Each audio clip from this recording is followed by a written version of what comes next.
It used to be that the UFO UAP topic was strictly a forbidden subject matter, right?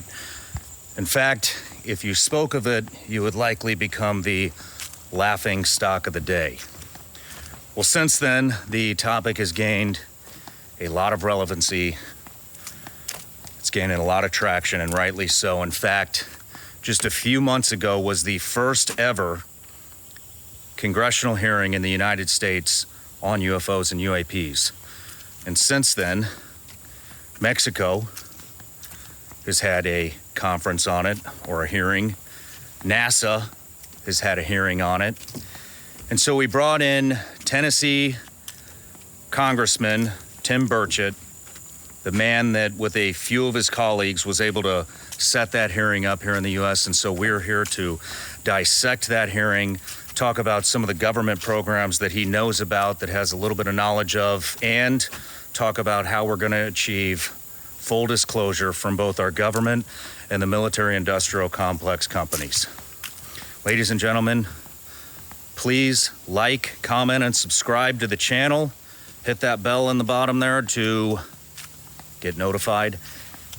Head over to Apple and Spotify, leave us a review, and most of you already know this, we see you taking reels, taking content from us, turning it into your own creations. We love it. We made it super easy on you.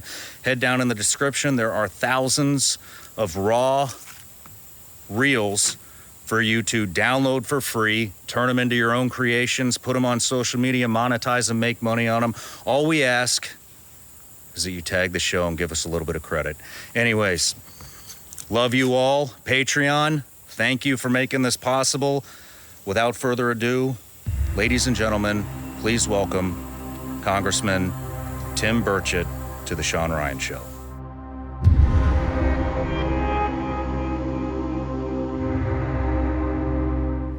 Congressman Tim Burchett, welcome to the show. Appreciate. Just call me Tim. All right, we'll call you Tim from here on out. Right on. For starters, I just wanted to say thank you to you and your staff for getting me into the whistleblower, the first ever congressional hearing on UFO, UAP stuff a couple months back. That was really eye-opening, and it was nice to see our government talking about it, and I hope is it going to happen again? Yeah, and thank your boy Eli Crane, because he's the one who told me about you and stuff, and asked, and so that, and my staff is wonderful, by the way. But yeah, I went to McCarthy, went to Speaker. We wrote a letter, myself, Luna, and Jared Moskowitz. They're all out of Florida. Gates wrote the letter, and it said we wanted a select committee. And a select committee would allow us a little more power, and I went to see Kevin McCarthy about it first week back after the August recess, and he said that, in fact, no, we would not get a select committee. We would, but he would give me another hearing. He said, this stuff's really popular. And I said, well, why didn't we get a hearing? And why can't we have select committee? And I didn't think we were going to get it because nobody wants to turn over power to anything up there. And he said, the Intelligence Committee had, we'd stepped on some toes, and intelligence community, I believe, too.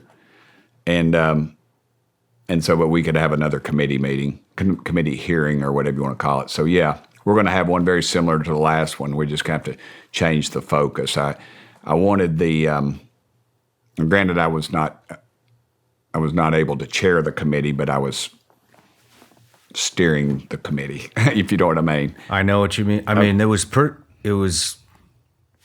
was my deal. Our deal.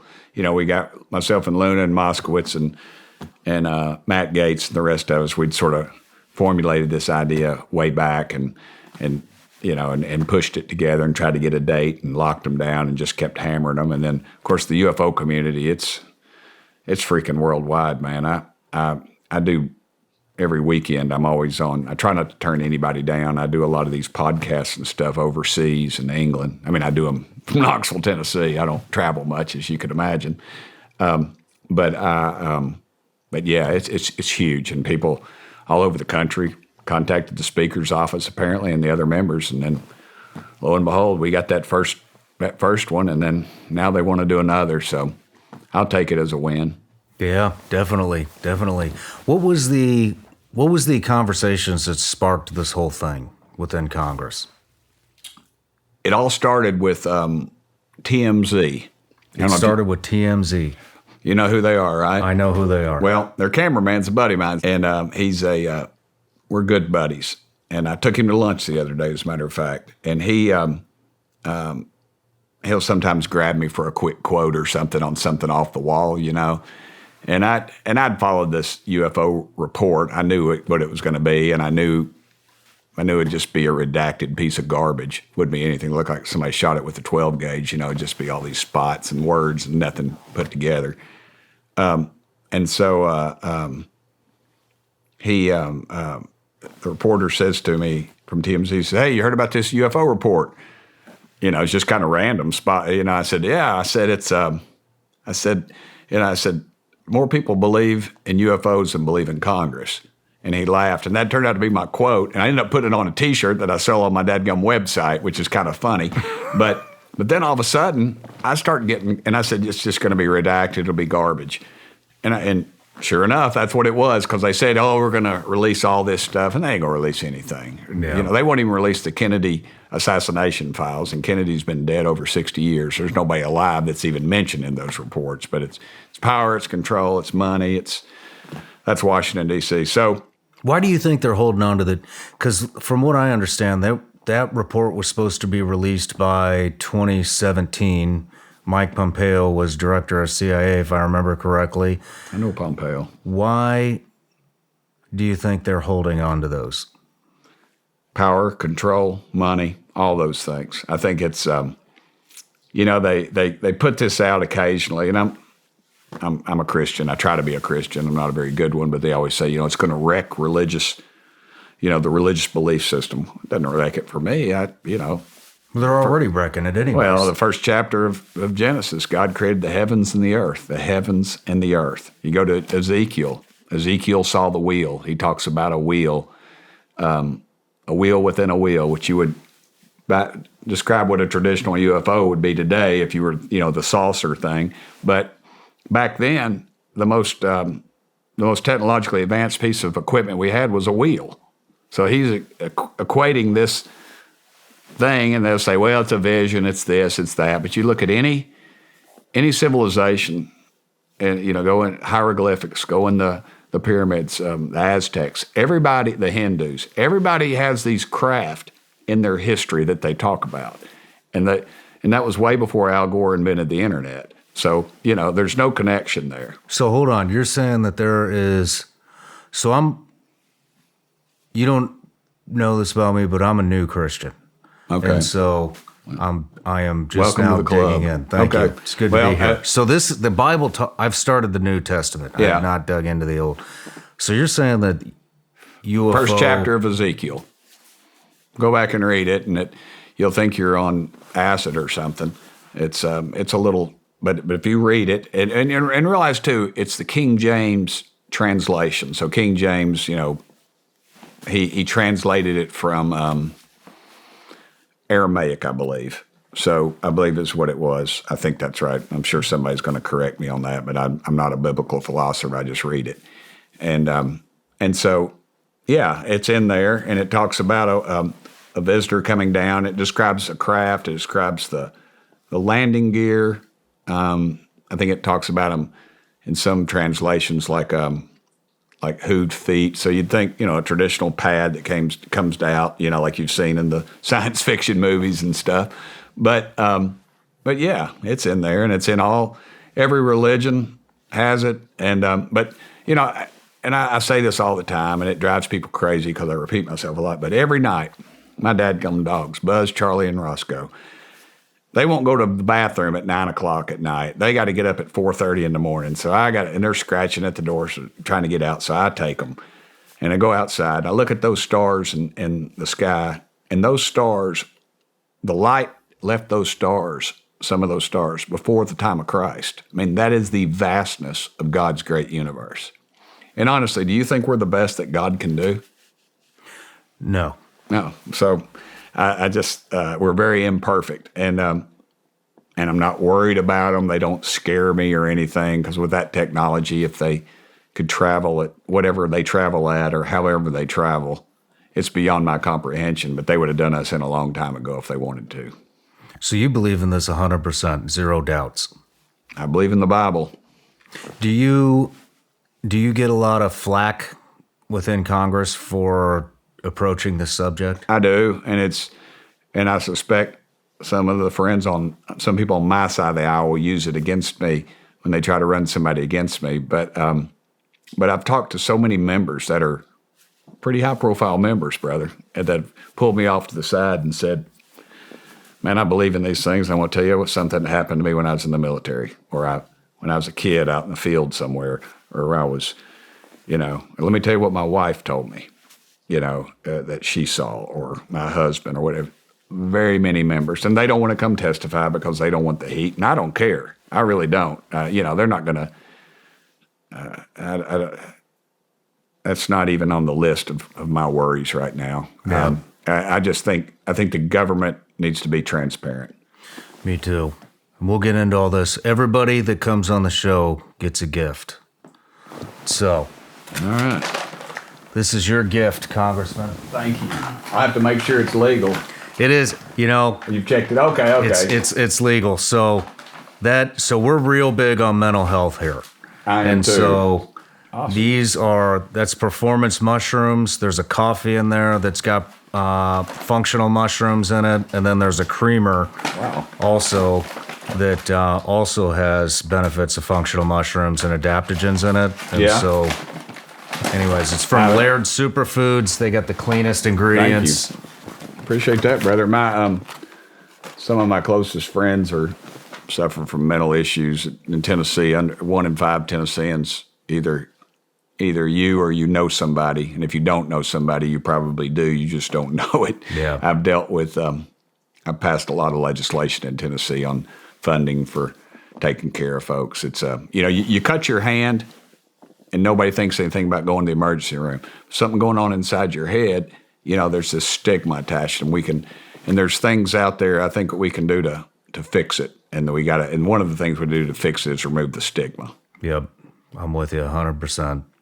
But moving on, so let me give you a quick introduction.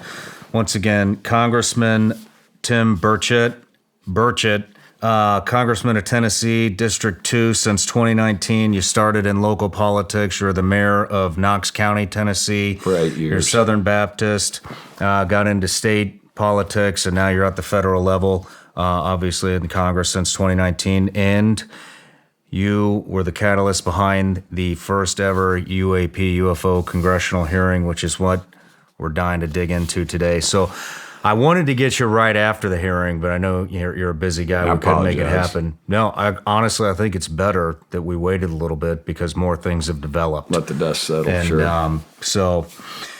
But kind of diving in, just right off the bat, we talked about this in your office after the committee, or after the hearing in D.C., and I'm new at the UFO, UAP, 0 point energy genre as well. And I've been really trying to dive in. And one thing that I've noticed in this subject matter is that, and you vocalized it perfectly in your office, but it seems like there are a couple of resident experts on the subject, but none of these experts talk to each other. It's very compartmentalized, and it is, at least for me, it is extremely hard to figure out who is actually a resident expert, who just says they are, and another thing is, why aren't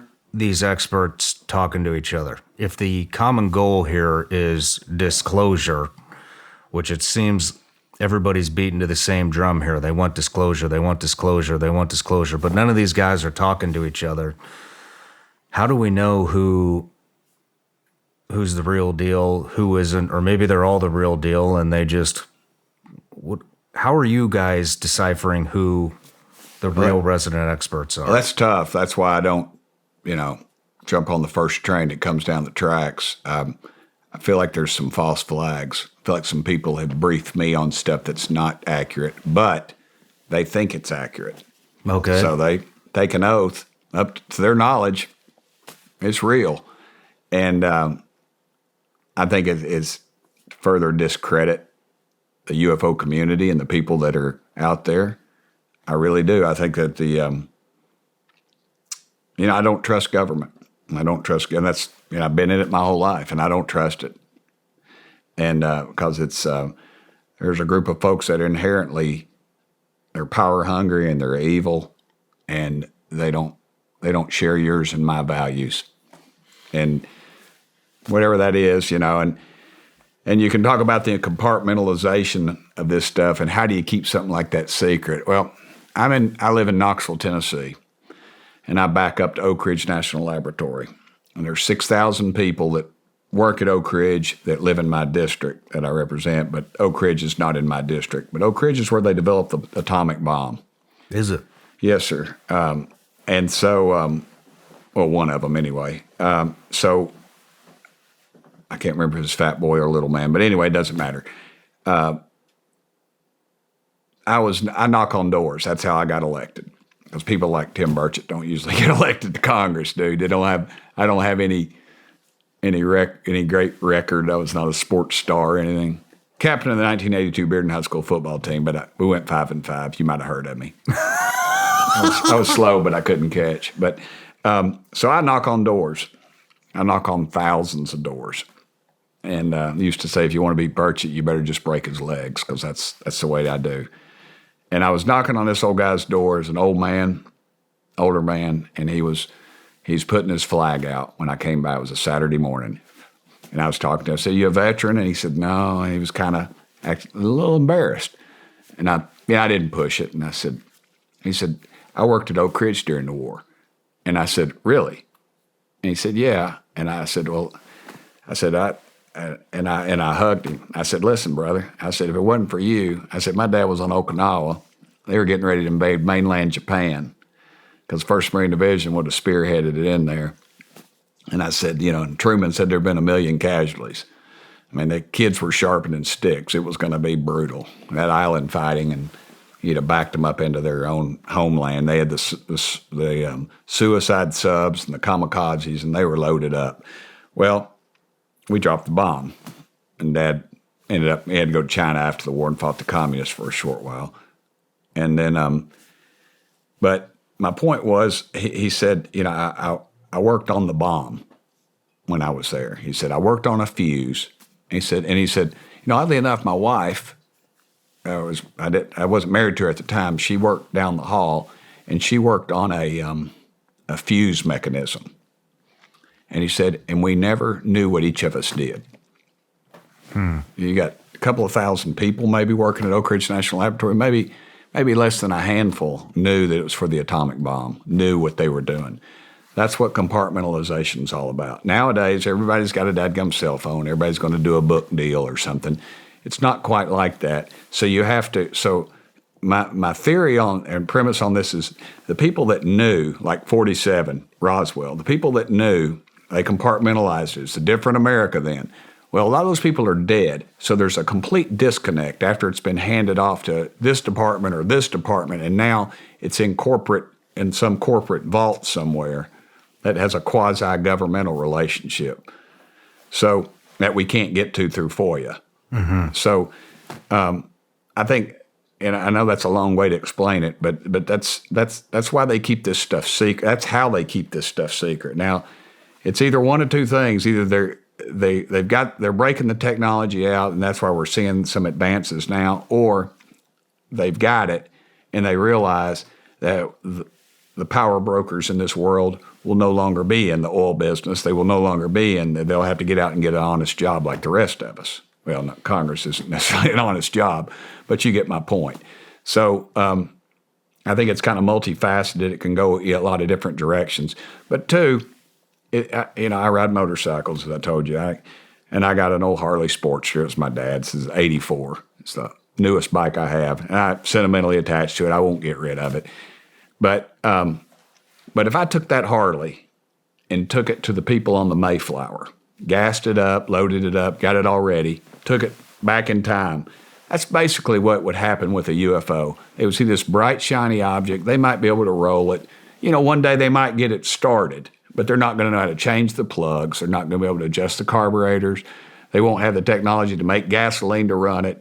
They won't know how to put air in the tires. And that's sort of like what we're at, I think, with this stuff, where we have it and who has it. I just think the technology, part of it is they can't get to it, and some of it they've got and are not sharing. Interesting.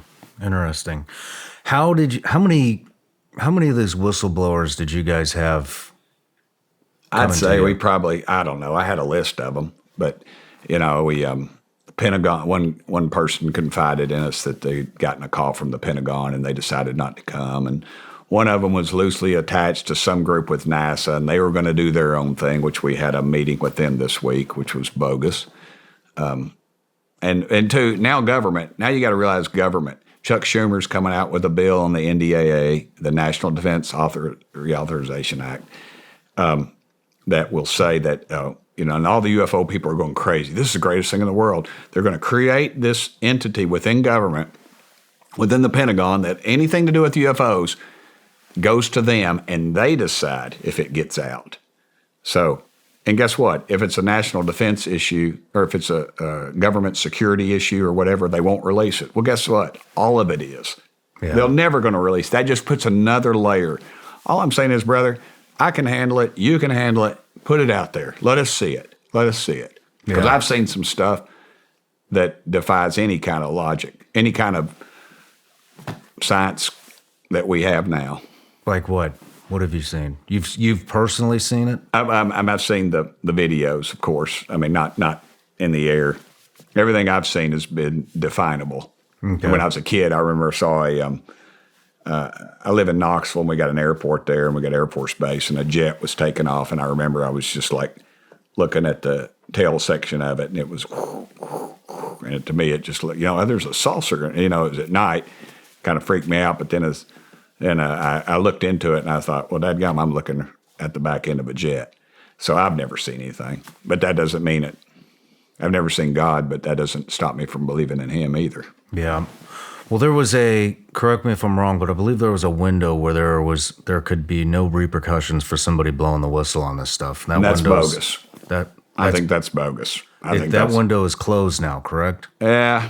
Well, they were allowed to do it. I think they still can, but I don't believe any of it. It's like my pilots have told me. They've told me that here's what happens: you spot something, I report it. I'm pulled off the flight line, and I might be getting some of my terminology. So you're a military guy, so if I am, correct me. They're pulled off the flight line. They are debriefed, but it turns out they said they are interrogated for 8 hours. They get this on their record. They get made fun of, and they get, and I literally had a pilot tell me that they've destroyed video evidence because they don't want to have to go through all that. Wouldn't surprise me. And what are these guys, literally, and the ones that come forward, I mean, all they're going to get is abuse. I mean, look at David Grudge. Have you faced any retaliation or reprisals for any of your testimony or anything on these lines? Yeah, I have to be careful what I say in detail because there is an open whistleblower reprisal investigation on my behalf, and I don't want to compromise that investigation by providing anything that may help provide somebody information. But it was very brutal and very unfortunate, some of the tactics they used to hurt me both professionally and personally, to be quite frank. Yeah. It's very unfortunate. As they say, when you're over the target, that's when they do the most firing at you. Do you have any personal knowledge of people who have been harmed or injured in efforts to cover up or conceal these extraterrestrial technology? Yes. Personally. Have anyone been murdered that you would think that you know of or have heard of, I guess? I have to be careful asking that question. I directed people with that knowledge to the appropriate authorities. Maybe if we could get in a confidential area, SCIF, we could talk about that. But unfortunately, we were denied access to the SCIF, and that's very unfortunate in this scenario. They made fun of him. They leaked he had PTSD, and they did it legally. What happened was somebody he had gotten into some dispute, and it's maybe a domestic issue. I'm not sure, and but they got it all worked out. But they there was a police report in some little town somewhere. So somebody in the intelligence community found out about it.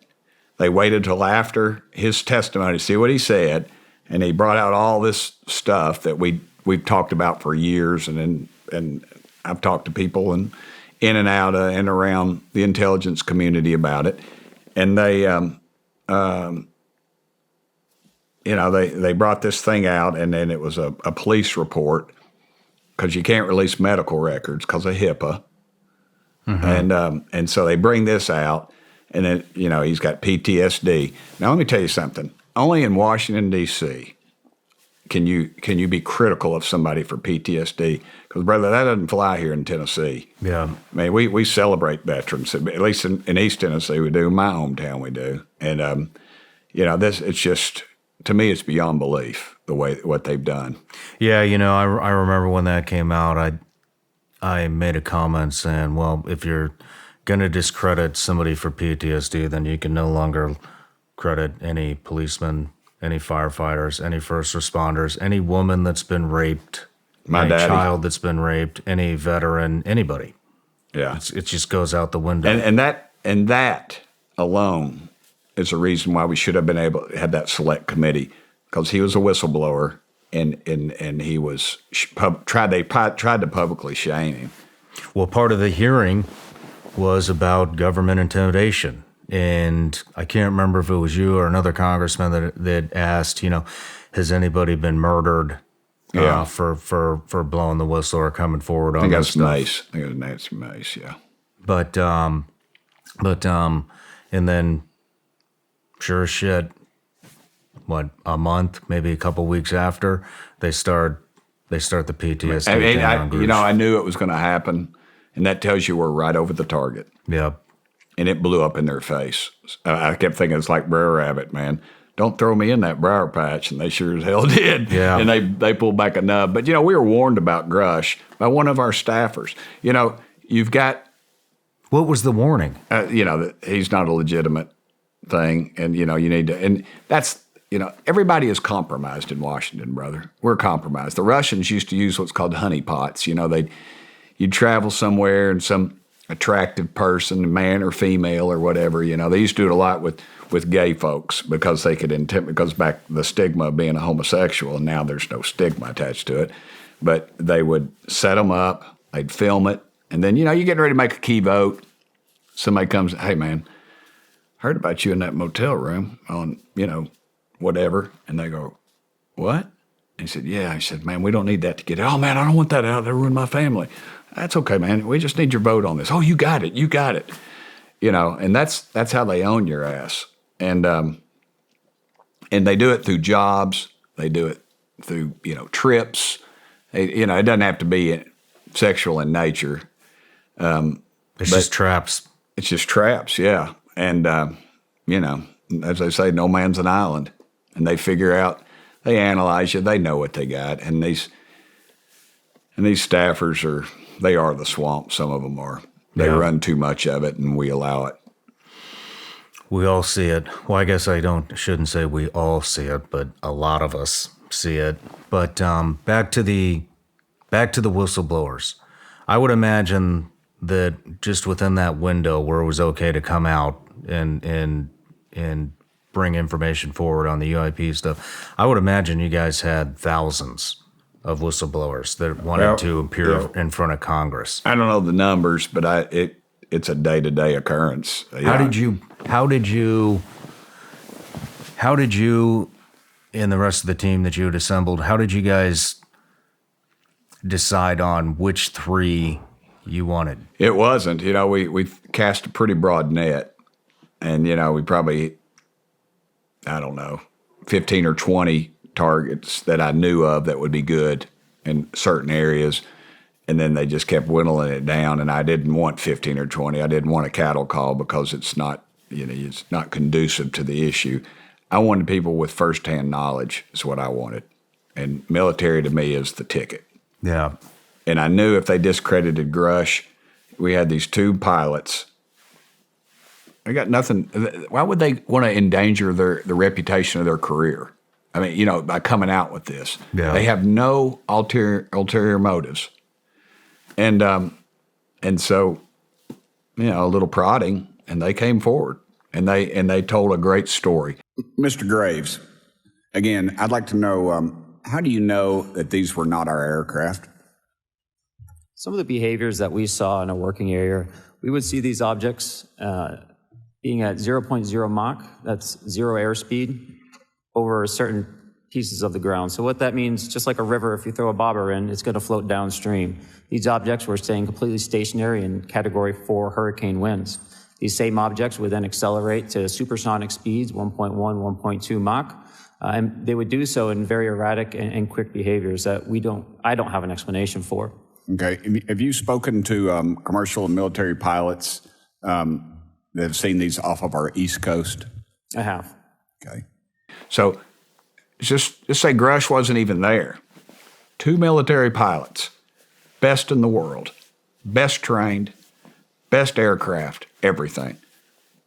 Sworn testimony, swear to God, and before Congress, and that they had chased a craft. And they all said, this is nothing that we have, and it's not our, and I've said this, everybody says, well, it's probably Russia, it's probably China. I mean, you're a military guy. If Russia had that, would they be bogged down in Ukraine? And if China had that, they'd own us more than they do now. Yeah.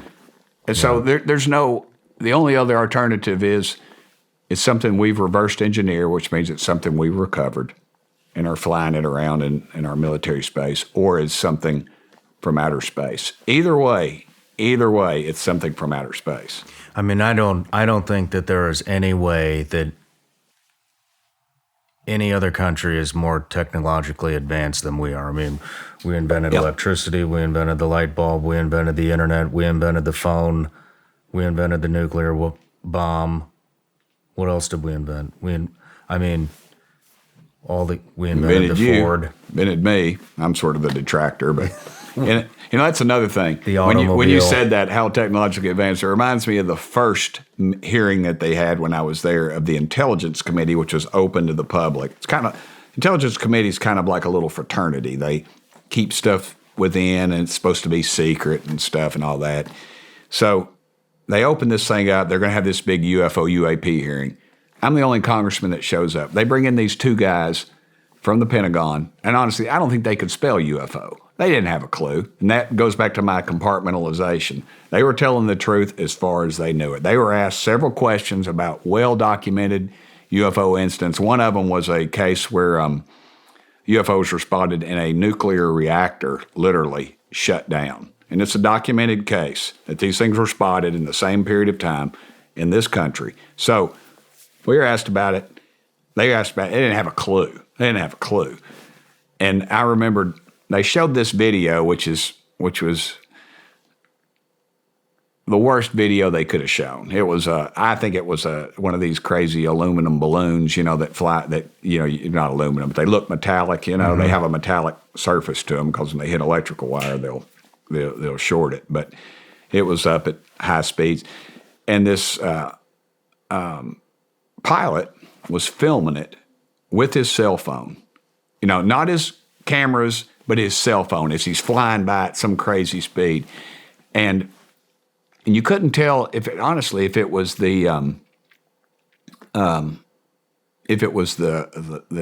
shadow inside of the canopy of the airplane or this other object. We couldn't, and then I remember it was asked, Adam Schiff of all people asked the best question. He said, "What exactly am I looking at?" He said, "Can you slow that thing down?" And it was a 20-second film, most technologically advanced country in the world, and they couldn't slow it down. Isabel Burchett, my little girl, could have slowed that dadgum video down, but they couldn't slow it down to show us, and they didn't know what they were even looking at. And you've got the Tic Tac videos, not TikTok like the Chinese communist, Tic Tac like the candy. And they had one of the pilots that was involved in it in the audience, and he was not even allowed to come testify. What? So he had gotten in with press credentials because I'm talking to the guy out there. And so, and I walked by the press, and I was told another thing. I was told I was going to get to ask a question. And I'm still amazed at this. And I'm easing towards the thing, and I get a text from one of the guys on the Republic, said, "Hey, Burchett, sorry, you're not going to be able to ask a question." Because I was going to rip them a new one, because I knew a little bit more about this than they weren't paying attention. They didn't care. They were just doing it to check a box, say, well, we're looking into it, And I had one of the members say, we got more important things to do than this. I say, more important than a $60 million aircraft, which you've stated we've had 14 near-miss incidents with the best trained pilots in the world, and we don't know what the hell it is in our own airspace. So I walked by the press, and they said, "What'd you think about this, Congressman?" And they were all kind of joking about it. I go, "We got hosed." Boom. They turned on me. Not turned on me, they turned to me. And I talked about what just happened and how you all got took in this whole deal. And then it exploded. Yeah. So, right place at the right time. Here's a fact that I am sure just about every one of you listening right now is going to find absolutely disgusting. According to reports, 60% of pork sourced here in the United States comes from one company, and that one company just happens to be owned by China. And guess what? There's more. That one company happens to inject its hogs with ractopamine, a chemical that is banned in 160 countries, to include China. Yet guess what? You find it in the meat section of just about every single grocery store here in the U.S. That's right. So I thought you just might be interested in an alternative. Let me tell you about Moink. Moink delivers grass-fed and grass-finished beef and lamb, pastured pork, chicken, and sustainable wild-caught Alaskan salmon straight to your door. Here's the deal.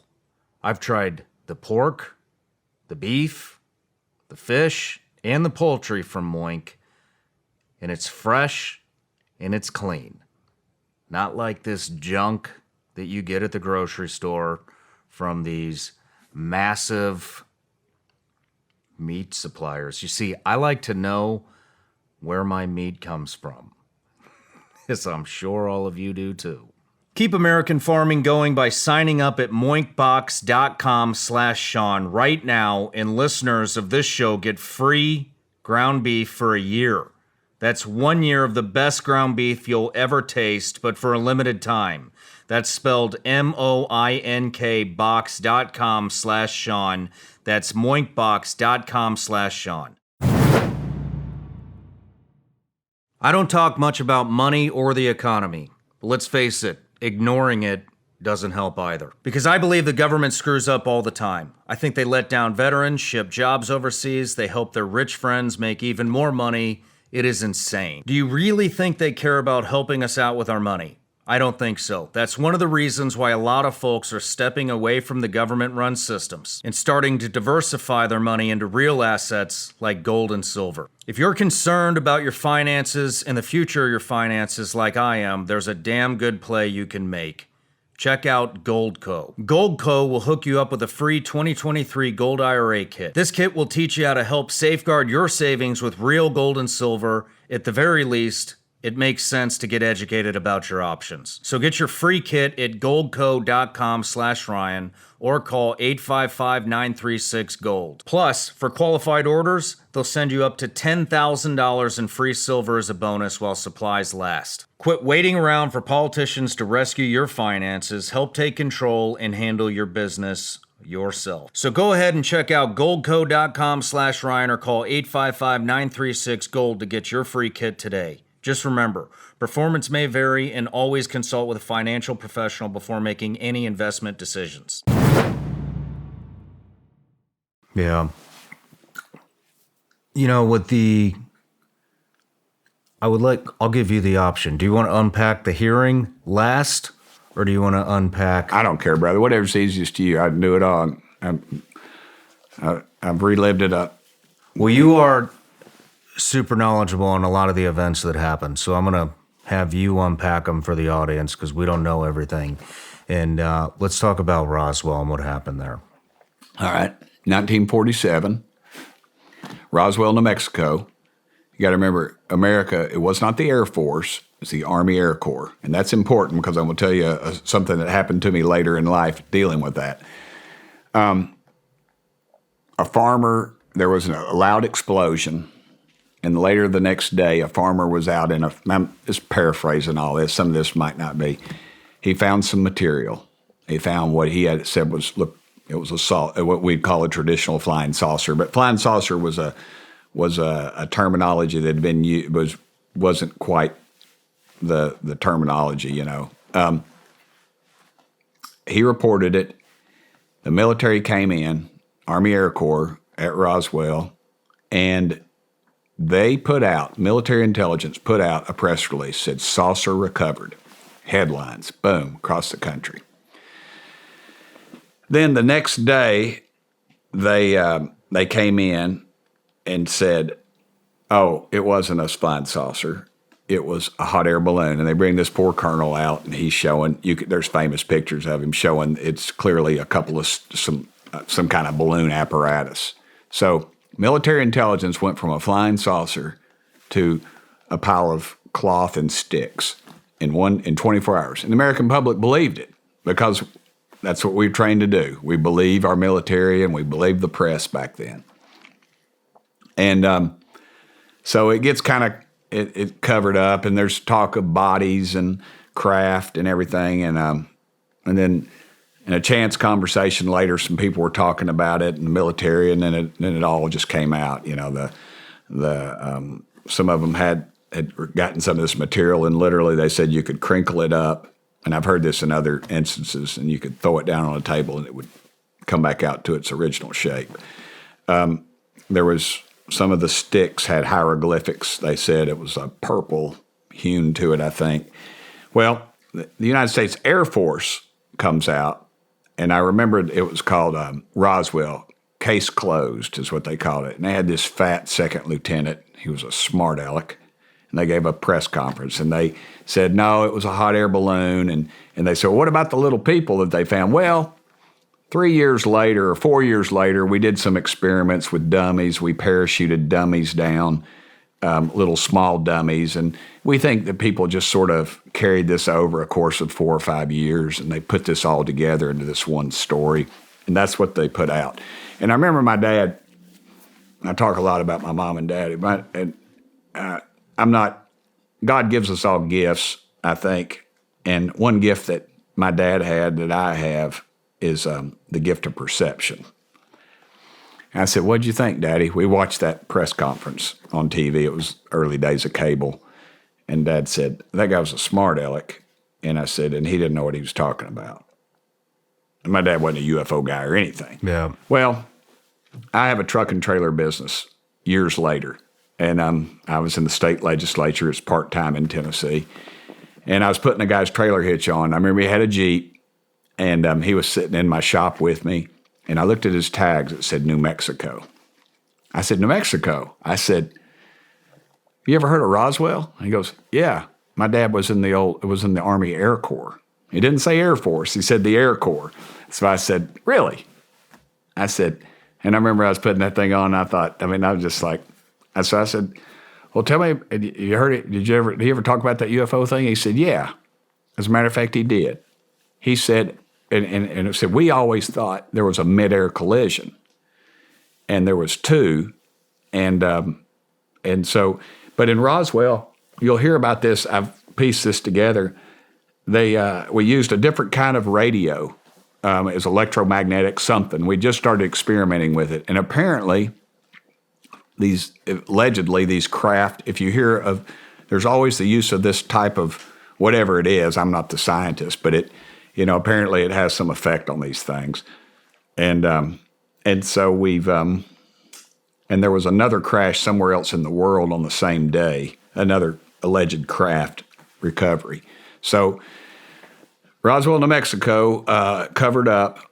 I believe that was one of the first ones that but there's been documentation. There was one at the turn of the century, an aircraft. It talked about an aircraft down in Texas, which was before you would see an airplane in the early, it was either 1907 or early teens where aircraft were not that common. And there's been others, but that was the one that everybody kind of hangs on. And I'm sure there's others that have been covered up. But I feel like that's what I think. Do you think that? But I think it's been so compartmentalized, we'll never know the real story on that. I mean, those bodies are said to be in if I remember correctly, a blue room in Wright-Patterson Air Force Base. Right, Pat. Yeah. And I would say, Speaker McCarthy said to me one day, he said, "Hey, man, I'm getting ready to get a Codell maybe to Area 51. Would you like to go?" I said, "Yeah, I'll go." I said, "You're not going to go down there to see any aliens." And I said, "You're not going to see anything else." And he said, "Oh, what do you mean?" I said, "It's just a tourist trap now. I mean, Congress is going to call and we're going to go down there and they're going to open up some vault and show us something. Get real. I mean, it's the arrogance and stupidity, I guess, of not of the speaker, but of just, to think that this group, they operate, dude, they stay. Very naive. There was an old lobbyist in Nashville, and I always remember his name was Tom Hensley. He's the Golden Goose. He's since passed away. He's a dear friend of mine. He was the liquor lobbyist, and I never voted for his bills, but he always loved me because had a dear friend from Knoxville, a guy named Pat Scruggs, was a liquor distributor, and told Tom to be my buddy. So he was my buddy, and I remember him sitting there at the Crown Plaza one night, and some young hotshot with the governor's office was running his mouth and said, "Well, we're going to do this, we're going to do that." And I remember he had his little fancy bottle of glass of Jack Daniels. He was smoking this old cigar, big old cigar, and he drank it. And the guy walks off and he said, "Burchett," he said, "governors come and go, but the old goose will be sitting right here." And that's the way these guys are, man. They're going to be sitting there, and they're going to be running this thing. Congressmen come and go, and it just keeps, and the longer it takes, the deeper it gets, and the more compartmentalized it gets. So my other theory on this is that people that are analyzing these things don't know what they're analyzing. How so?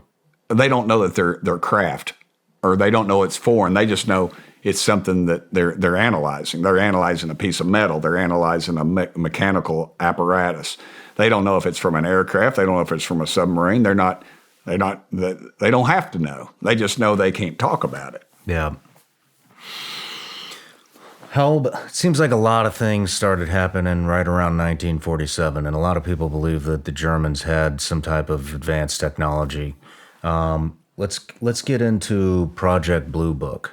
Okay. What is Project Blue Book? Project Blue Book was by the Air Force, and they analyzed. It was an official government program, and they went around and interviewed and analyzed UFO sightings and things like that. And it's pretty inconclusive. I mean, there's a couple of guys driving around interviewing folks. There's one right up here in Kentucky that happened. There was the Little People of Kentucky, Hopkinsville, I think. You can read about it. But there's all these things they analyzed and stuff, and they really they didn't come with any conclusions. And a lot of people think it was a lot of false flags too, stuff that was put out there to, and they were meant to never find anything. You think that I think the people that knew, let's send them out there on this thing. They're not going to show them anything. We've already got it all wrapped up. So it was a cover. I think, but I think the people involved in it were genuinely concerned. And I just don't. You have a government that's told us at least since 47 these things don't exist, but now they're telling us they exist, and they want your money. That's the other thing. They want our money.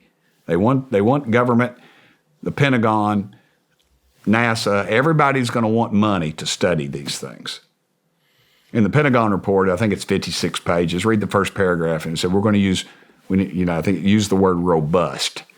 I don't know if it's robust resources or whatever to study these things. It's all about money. Yeah. It's taken from you and me to keep them in power.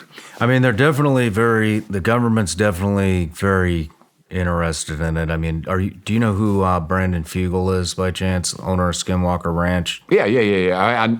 I know all about that. Sure. I mean, they have what they believe is government intimidation happening. They keep flying Blackhawks and CH-47s over the property. They found out one of the members on the scientific team, Travis Taylor, is a plant from the Pentagon who is on the UAP, UFO, I can't remember what program. Do you know anything about that stuff? Yeah. What do you know about it? Well, see, that's where I go back. I just don't trust anybody in this thing. I mean, I just want to get it all out there, and then let's decide. I was so I get a call from somebody, and they want to come talk to me in the office. And I was like, well, that's cool. Okay, whatever. We'll set it up. And they come in, and I recognize some of the folks. And there's more than one there. And I get introduced to everybody. And I said, well, who's that back there? And they said, he's not here. And I said, okay. So I don't know, that got me a little, and sometimes these guys won't come in the building to see me.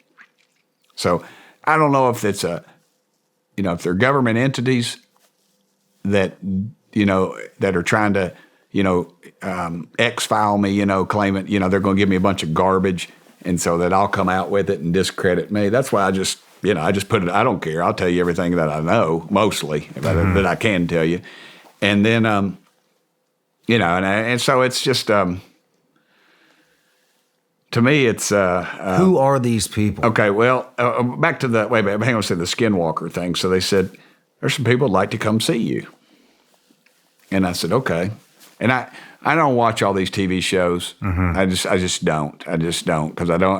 Because it's just a rabbit hole. Mm-hmm. It's like, going down this, we're gonna find it. This next week we're gonna do this, and then next week it's, it's like the Oak Island mystery, It's like the most watched show on History Channel.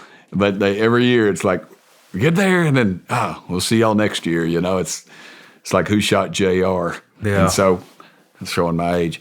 But so I get it. They said, these guys wanted to come see me. And I said, well, that'd be great. I said, just tell them, come on up to the office. No, they don't want to come to the office. Was this the Skinwalker crowd? Okay. So... See, you blew my deal there. I was going to spring it on you, so you go, wow. So I'm at my house. It's a Saturday, and they come in. And I hit the gate button. They're inside, and they get out, and I look at them, and I go, that's the guys from that TV show. And they came in, and I gave them all a Dr. Pepper, and we watched some stuff, and we talked about some stuff. But, there's a lot of competition within the UFO community, too. There's a lot of people selling books, and a lot of people have podcasts, and there's a lot of animosity between the groups. And I see my job not as taking sides, because I don't know what the truth is really on all of it. I know there's something else out there, and I know that some of it's a diversion, some of it's a false flag, but some of it, a guy I've known most of my adult life told me about an incident that happened to him in the Navy. He saw me on the one of the UFO shows or something, and he called me, and he told me about an incident. This thing flew over them they were on a let's see, what's a tin can? You're the Navy guy. Is that the destroyer? Oh, I never spent any time on a ship. Okay, well, good. Okay, well, anyway, they were out. And I believe the Mediterranean, and this thing just flew over the top of them. Just out, it did. He said as big as a. He said, I swear to you, it was 2 blocks wide, if it was a foot. And he said it was said they saw it coming in, and it had the dome on the top, and it was saucer shaped. And he said it just stayed above them, no noise, and they just stood there and looked at it. And it just took off like that. No noise. And then they were just like, what the heck was that, And then they get back in port, and here comes the guys in the suits. Tell them this is a national security issue. You're not to talk about this. You'll go to the federal penitentiary. You'll see you down at Leavenworth for the rest of your dadgum lives. And they said, and we mean it, don't talk about this to anybody. Wow. And here it happened in the 50s. And, and the guy that called me, and he's since called me back again. And he told me the same story. I mean, it was identical. Everything he said was identical. He reminded me of my mama. You ask her what time it was, she'd tell you how to make the clock, before she'd give you the time. And it was that kind of detail. He told me the weather, what was going on around him, where he was standing, just everything. It was just too specific. And again, you can see all this footage of all these different things. Why would he lie to me? Yeah. Why would Gordo Cooper, one of the most famous Apollo astronauts of all time, he describes an incident where you said Wright-Patterson. They filmed, you can watch the videos, and he describes it. He said they're sitting there and they filmed it. A craft comes in, a saucer, landing gear comes out. It does. And I'm not sure if anybody got out of it. I'm not sure I can't remember all of it, and then landing gear goes up, it takes off. And they're like, just what the hell was that? And they filmed it, sent it to Wright-Pat. They called the next day, and they said, we don't know what you're talking about. Now, this guy, the original Apollo astronauts, they're heroes. Those guys, everybody knew who they were. Everybody, they had trading cards. They gave them Corvettes. He could have walked into any sizzling steakhouse in the world and they'd have bought him the best steak in the house. He'd go into any bar, everybody buy him a beer. This guy, Gordo Cooper, man, he was in the right stuff. They talked about it. He was portrayed in it. But, I can, all these photos and stuff, but when a guy like that says something, yeah, to me that means it. Let's I'm fairly certain you've met everybody I know within the UFO UAP crowd. What kind of stuff were you talking about with the Skinwalker bunch? They had some footage, and they talked about, I'd ask them where they thought it came from and the different. And one of them said some things to me I wasn't skeptical of. It was just, and I wouldn't even call it on the fringe, but I hear it talked about, and I don't really put much into all that. What was it? Just, the grays, the different aliens and things, and they were talking about where they possibly came from, and where did they think they came from? There was a solar system outside of ours, and I can't even remember the name of it now. But again, that doesn't really fit into my thing. If we've got, show me the dadgum footage, and then we'll figure out that from there, because there's no way you're talking about something that's traveled light years to get here. That's beyond my comprehension. Yeah. And there's people that think that they think themselves there. They're so far advanced that they can think themselves there. And, I'm not critical of anybody's beliefs on that stuff, because it doesn't affect what I think is my job as a congressman, is to get the facts out there. Show the footage. If you got bodies, show it to us. If you got the saucers, show us the dadgum saucers. I think the American public needs to see that stuff. What do they gain out of making contact with you? We just kind of went over what they're talking to you about, but what's the point? Why are they coming to? I think that I can get it out, and that's what I worry about. Somebody within one of these government agencies trying to discredit me by giving me false information, because I dare say I've had hundreds of calls from people, and people will send me photos of, I can't see anything in it. And some of them look fairly legit, but it could be AI generated. I don't know. Mm-hmm. And, and somebody will say, look at my YouTube video of this and that, and me talking about this. I just don't have time.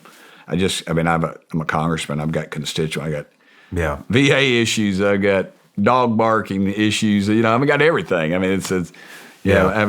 have about 8 counties, 7 and a sliver off of one. I represent a lot of people, and there's a lot of issues, and so I have to deal with all that. And I've got people have been very kind to send me nice books about UFOs, stuff they've written, their encounters, and I try to glance through them and put them on, and I've got a collection of them now. Yeah. They all have real nice inscriptions. Apparently, that somebody, I won't say my stature, but somebody in Congress would actually talk about this has validated them, I think, in some ways, and I think that's cool. If I could provide somebody a little hope, and more than half the population believes something else out there. I'd say that's probably a lot more than that, even that in the polls show, just because people don't trust polls and are afraid to answer them. Yeah. I mean, who else have you met with? I believe you met with Dr. Stephen Greer as well. I know Stephen pretty well. He came over and he sent me a nice book, which I have looked at. Had dinner with him one day. He's jacked. He's a pretty muscular guy. Louis Elizondo, whatever. I can't ever say his name. What did Stephen Greer want to talk to you about? Just about how he's involved with, this is what he tells me, that some military outfits that are going in and going to get some of these craft, get them out, and more or less. And, I don't know. I don't know. Civilians are messing with special ops. I don't know. I mean, they're operators. I don't know what all's going on with that. But he talked to me a little bit about that and some other things. And what is it that he wants you to do with that information? I don't know, other than just to know it and just share it maybe, and to say that it's real. But he has a different, everybody has a different belief in this thing. Yeah. And there again, I just believe something else is out there. I don't get into all that. I don't condemn them for it. I've got buddies of mine that are Jewish. I got buddies of mine that are Hindu. I've got some Muslim friends. I don't condemn them. Maybe not believe it because I'm a Christian, but Yeah. I don't condemn them for it. I don't think it's my job to do that or stand in judgment. But I usually honestly, I just contain it. Mm-hmm. I just put it in my head, and then because really all I see my job as a congressman is just to be transparent, just to get it out there. Yeah. And by doing so, I think I validate a lot of people. Because a lot of these folks get abused about this stuff, and they're afraid to say anything about it. Mm-hmm. I walked on elevator, I walked on airplanes, and I walked by first class. I remember this dude was sitting there, and he was pretty well put together. You could tell that I'm sitting in the middle of my wardrobe right now. You could tell that guy, he was dressed pretty well, and he was sitting there, and he was kind of confident. You can kind of dig the vibe, what they're up to. I can. When somebody, and he says, Congressman. I go, yes, sir. About that UAP issue. It was early on. I thought he was going to give me one of those. Don't we have anything better to do? Or don't you, and honestly, it's in the purview. I didn't choose this issue. It kind of chose me. Kevin McCarthy came to me and said, I said something to him about it, and he came to me and said, look, it's your baby. Or, that's what Chairman Comer said. And so walking by this cat, he's about that UAP issue. And I thought, well, here it comes. He said, really appreciate you looking into that. And I go, really? He said, yeah. He said, have you ever had some sort of encounter? He goes, yeah, I have. He said, I can't explain it. I said, all right, thank you. And I get that a lot. Used to be when I used to kind of be in Tennessee, I wasn't the patron saint. I don't know what you call it, but mental health was my issue. And I brought it up everywhere I went. And I always knew after it was over with, it was always the person you never suspected. Say, hey, my kid's got an issue with this, or my wife does, or my husband does, or I do, or whatever, and I appreciate you bringing it up. Now it's the same way with the UFO issue or UAP. Wow. And it's, I can walk through a mall, and people cut up and make fun of it, and they'll say something. I've had congressmen say something, hey, Burchett, are you going to fly off on a UFO or something? Smart aleck like that, and I just laugh, I don't care. And I'm walking, and then they'll circle around and go, hey, man, I was just kidding about that. Man, when I was a kid one time, I was standing out in the middle of a field, and this thing came over me, and I said, I swear to you, I still to this day. I mean, I've had multiple Congress people tell me this. Wow. And I've had civic leaders and it's from all over. And people will call me from all over the country. And they're same as you or me, military, a lot of military people. Had a guy tell me one time he was on a fishing boat, and it kind of reminded me that he described the craft as the same, similar as the one that I was talking to. He said this, and he described where he was. I think he was out on the Gulf Coast, and a lot of activity seemed to be Gulf Coast centered, near Eglin and all that down there. So he said they were fishing, and he described the boat, and that they were going after, and him and his buddy, and he was in the Air Force at the time, and they were off duty or whatever, and they saw this craft just fly over them. He said, and when he was describing it, I could, my mind's eye, I pictured it, and it didn't make a noise, and then they heard just, and he described whatever F-16, because he was a pilot, and he said it was two F-16s or whatever chasing it, and he said, I sort of thought. I said, those F-16s are about, 100. I mean, he's described that they were very minuscule in size compared to this thing. And then it just took off. And it didn't make a noise. And then those jets were just still and, he said after it was over with, he thought about it, he sort of laughed internally because he's like, what the heck are they going to do to that thing? Yeah. And so, this is a guy called me, and this actual incident was written up in it's called, one of these UFO groups written it up as one of their top sightings of the decade or something. This was way back, I think maybe in the 70s or something that this occurred. But it's just every day, brother. Every day. I try to return all my calls that people call me, but it's almost I just can't. I just got too many of those. Yeah, I can't imagine the amount of. I can't imagine you have the bandwidth to go through all of that. But Lou Elizondo, he's somebody I've tried to get on here numerous times, and it's like I don't think it's going to happen. But Yeah. what did he want to talk to you about? Just about. Because this guy's supposedly He was on the very inside. They claimed they didn't have this organization, and yet he was that organization. $11 million, I think, funded, I believe at that time, that funded. It was a senator out of Nevada, Democrat, and he was part of the Skinwalker Ranch thing too, the research there, the federal government did there. And he headed up that department. And they said, basically it doesn't exist. And then sure enough, there he was. He was running it.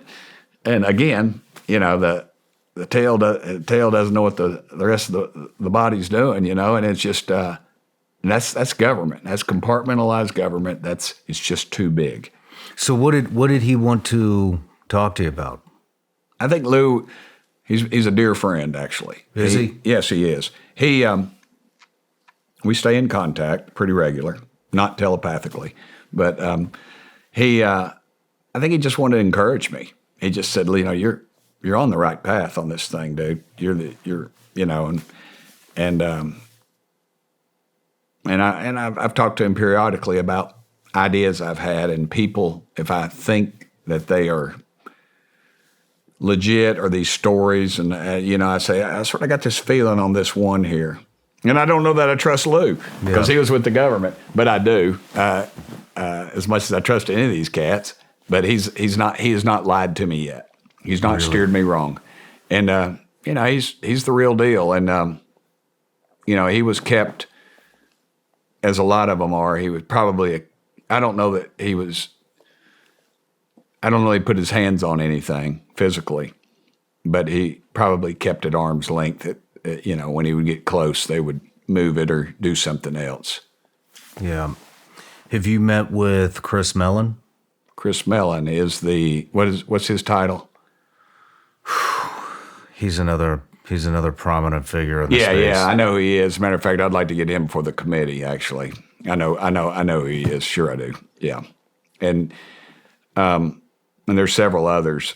But again, I'm allowed. I think they're going to give me one more committee meeting, which tells me the bogus nature of this thing. Yeah. You know, they're going to get us close, and then they're going to move the target or whatever. And then Jeremy Corbell and George Knapp, who were George Knapp is one of those guys that ever since I was a kid, I've known, because he did the Lazar thing. He's the guy that broke Area 51, really. He's the guy that said that it existed, and the government said it didn't, again. And then, sure, lo and behold, it existed. And, you know, you want to go there now, you know, I mean, you could, I guess, you know, they'll probably kill you if you cross over, but it's probably because they're testing our secret aircraft over there, you know, U-2 type stuff. And yeah. I don't, but yeah, he's, I like him. Well, if you don't mind me asking, is there anybody in particular that you think is a government disinformation agent? I'll just leave it at probably somebody you've mentioned in this conversation. Okay. And the problem is they don't know it. That's the key to this whole thing, because How would they not know it? because they're shown things that are false. Or they've brought people to them that are false, or something's created. Because all they got to do is put a bug in somebody's ear, and then the government's getting another $1 billion to study some crazy project somewhere. Interesting. Does that make sense? It does. So the disinformation agent. Well, it does and it doesn't. So a disinformation agent is there to, one, discredit Couple things. somebody. Just get people off track, and two, to bring in more money. Just to keep the fire lit enough. You know, just get you salivating enough to where you're asking a lot of questions, folks like myself. But I don't want any more money. I don't want the government to get. The government doesn't need enough. They need to go back, cut billions of dollars, trillions actually. But that's beside the point. So if they're discrediting somebody, how would that open people's checkbooks Well, up? if somebody getting close to the real issue, they'll discredit them. Other people, they'll let them go down the rabbit hole so they can get the money. Gotcha. So it's either one or the other. Yeah. Who do you think, in your opinion, you don't have to say it because I know you talked to all of these people, who has given you the most legitimate information? They all have. They've They all all given me a piece of something that's real. Okay. All right. I won't pry anymore with that. But, yeah. So let's go on to project. You're trying to get somebody to come knock on my door, aren't you? I'm trying to figure out. I don't care. They know who I am. I mean, you know, it's not like, I'm the 435th most powerful member of Congress. It's funny. I got a call from somebody, and I won't say who it is, but they were pretty prominent in the Trump administration. It was on a Saturday. I was sitting on my couch, and my buddy was there, and he said, "Who the heck is that?" And I showed him. And he's like, "Holy cow!" On my phone. He said, "Hey, you know you kicked a hornet's nest on this thing, don't you?" I said, "Yes, sir." I said, "I guess I have." And he goes, "You know, you really ought to think about getting some bodies around you when you're out." No kidding. Do what? I said, no kidding. No kidding. And I told him, I said, well, you know, I'm in East Tennessee. You know, if you're not armed, somebody besides you's got two on them. So I said, and he said, "No, I'm serious, you know." And I take that kind of stuff serious. I've spent a lot of money on home security and keeping my family safe and those things. So it's, you know, and I think about that, and I think about the disinformation, you know, people getting killed in Washington, and they claim they're mugged or whatever, and they're still got their watch and their wallet on them and things like that. And the police report, and nobody investigates. Yeah. Find a bag of cocaine in the White House, and then in the only spot in the White House where there's no camera, and they say there's DNA, but it was not enough, which to me is it's like You're either pregnant or you're not pregnant. Either Yeah. DNA or no DNA. Yeah, And nobody asks the questions, and it's just brushed off. of course. Of course. But how about Project Grudge? It came in 1948, specifically created to debunk the UFO, UAP sightings. Do you know anything about that? A little. You know, things like that are they real or are they not? I feel like there's a lot of, it goes back to the disinformation. They don't want people on that track. And I think a lot of them are arrogant and they think we can't handle it, which I don't buy. I don't, and two, it's a control thing. And there's an arrogance. I remember one time I was with somebody early on in my congressional career, and I was at an event. I was having a fundraiser, and they were there, and they were a big shot, and they were going to speak a little and help me raise some money, and the president called, and they said, "I want you to take this president, go back room, you know, whatever," and I thought, and I sort of hinted, I was like, "Really, the president? Could I talk to him? Can I say hello to him?" And they're like, "Nah, man, no," you know, and it was just a control thing. 15 seconds wouldn't have hurt.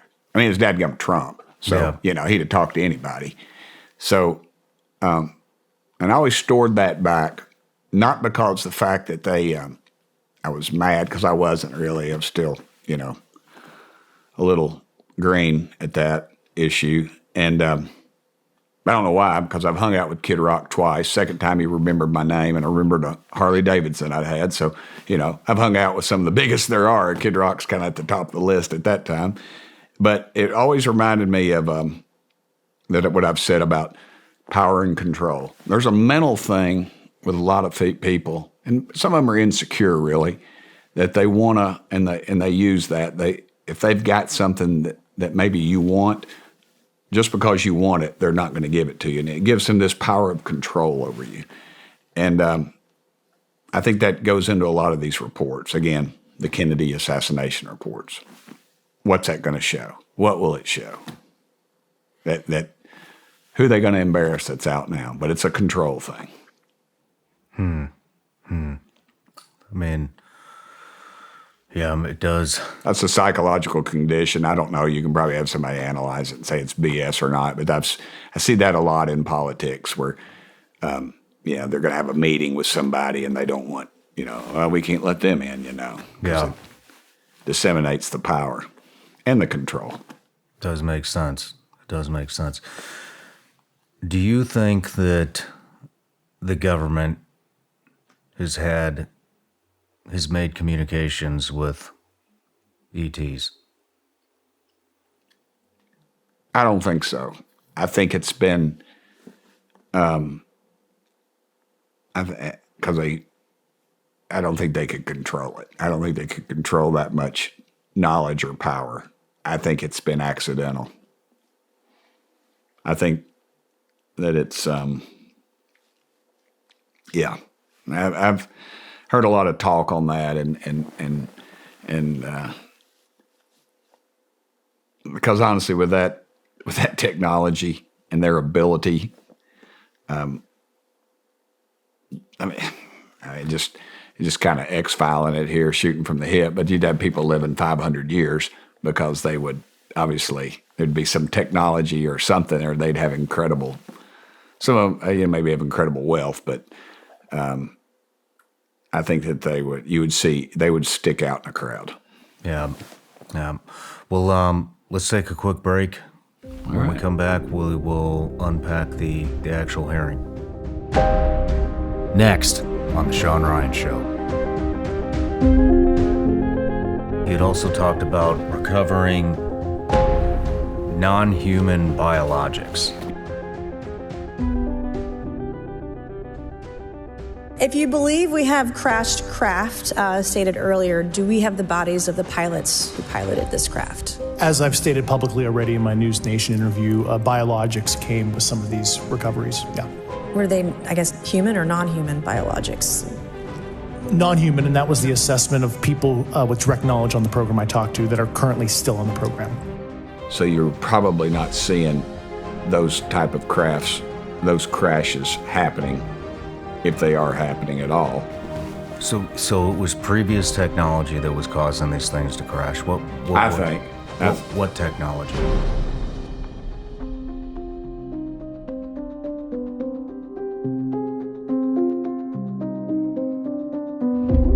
Hey everybody, I'm Shawn Ryan. Click here to subscribe to the Shawn Ryan Show YouTube channel for the hottest and most compelling interviews that you will not see anywhere else. I've also made a playlist of all the previous SRS episodes so they're easy to find. You can find that right here.